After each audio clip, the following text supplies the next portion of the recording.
Good morning. I am Dr. Bezat Bhandari, Junior Consultant at SRCC Children's Hospital, and with me today is Dr. Indu Khosla, who is a Senior Pediatric Pulmonologist, trained in sleep disorders, aerodigestive disorders, bronchoscopy, and several other things. So today our talk will be on aerodigestive disorders. So Dr. Indu, can you just tell us what exactly are these aerodigestive disorders? Thank you, Dr. Bezat. I think you have brought up a very important topic, aerodigestive disorders, and it's very important because though these disorders are prevalent, it is commonly missed and people are unaware about it. So it's a good thing that on this platform we can make people aware about these disorders. So the name, as the name suggests, aero and digestive. So these are disorders of the airways and these are disorders of the digestive tract. Commonly they come together because when in the process of development, both the airways and the digestive tract evolve together. As the baby is in the mother's womb, these tracts are together and then they separate out. So when we have these disorders, they are commonly linked. And these are disorders where a child may have either problems in the breathing or they may have problems in digestion and swallowing of food. So when you ask me what are these disorders, there are a variety of disorders and most of them are birth defects, right?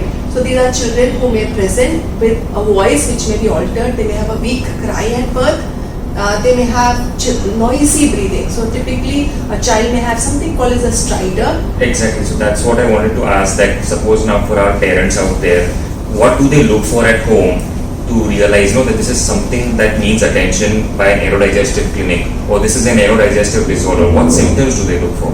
Correct. So these are children who may have noisy breathing, okay. right? So noisy breathing could be either when they are breathing in or when they are breathing out or both the times. So if I were to mimic it, the child will breathe. This is how the child will breathe. Okay. Or if it is during expiration, the noise will come during when the baby is breathing out. And these children, typically, parents will think that these children are breathless, that they are breathing fast. These children also may not grow as well, right? So they are much smaller because they spend a lot of energy just breathing. These children also tend to have difficulties in swallowing. So they may swallow food and it might just get into the airways, right? And therefore they aspirate, or what we call the food or the milk that their child may consume may go into the lungs, and these children may come to us with pneumonias. These children may come to us with chronic cough.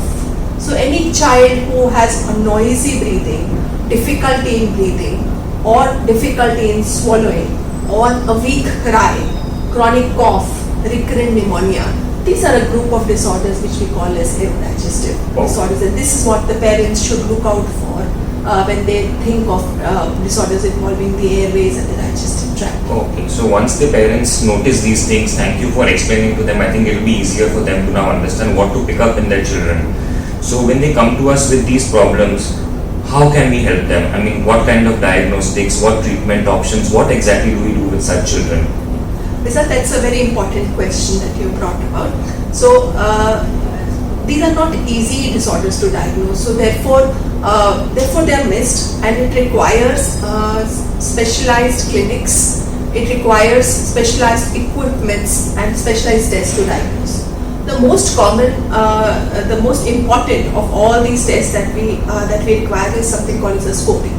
So we actually need to put in tubes which have cameras at the end, these are called bronchoscopes or esophagoscopes, which we put into the airways to check where is the problem. And this we need to do in a setting which has the systems and all the facilities available for that. So when we put in the scope, and we can actually visualize where the problems are.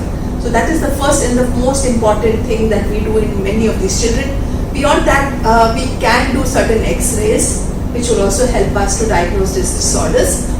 Certain MRIs or MRI angio, which is just a simple MRI of the upper airways, or the CT angios can also help us in some of these disorders. But the most important test is a scopy, and therefore these have to be done in a center which is equipped for doing these kind of studies. There is something also called as a swallowing study which we can do, which we can actually make a child drink milk and we see where it is going, whether it is going properly down the food pipe or is it going into the airway? So these following studies, video fluoroscopies, all these things can be done to understand where the problem is. So basically we have a multidisciplinary team who looks after not only one particular aspect but all the aspects of the child related to these problems. So I think people have heard of a cardiologist who looks after only the heart, or a neurologist who looks after only the brain.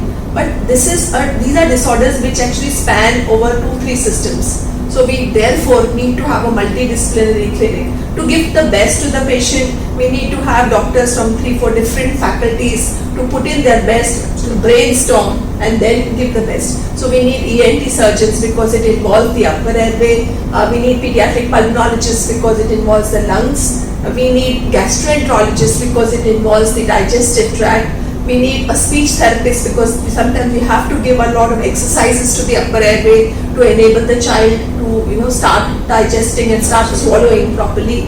We need a counselor for the parents to explain everything, and we need surgeons. We need pediatric surgeons. So and of course, as I told you that these children are failing to thrive, we also need a dietitian. So what we need is a multidisciplinary clinic which sits down, discusses each case, brainstorms, and then comes to a final conclusion how this child can be helped. All over the world we have aerodigestive clinics, and they are just beginning to evolve in our country. Okay. Right? There are very, very few in our country, and we are fortunate that at the SRCC hospital here we have one such clinic, aerodigestive clinic, which is run by a team of specialists to give the best to the children and the parents.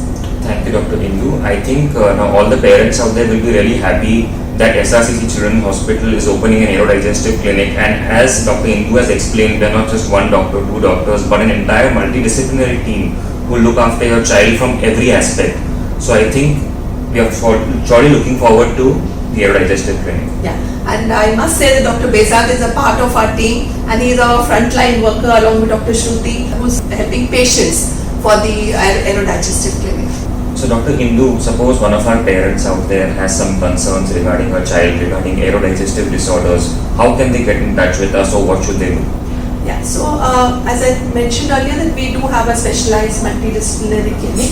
So they have to get in touch with the SRCC hospital and take an appointment, and I'm sure they will be directed how to go about this. Thank you very much, Mr. Thank you, Dr.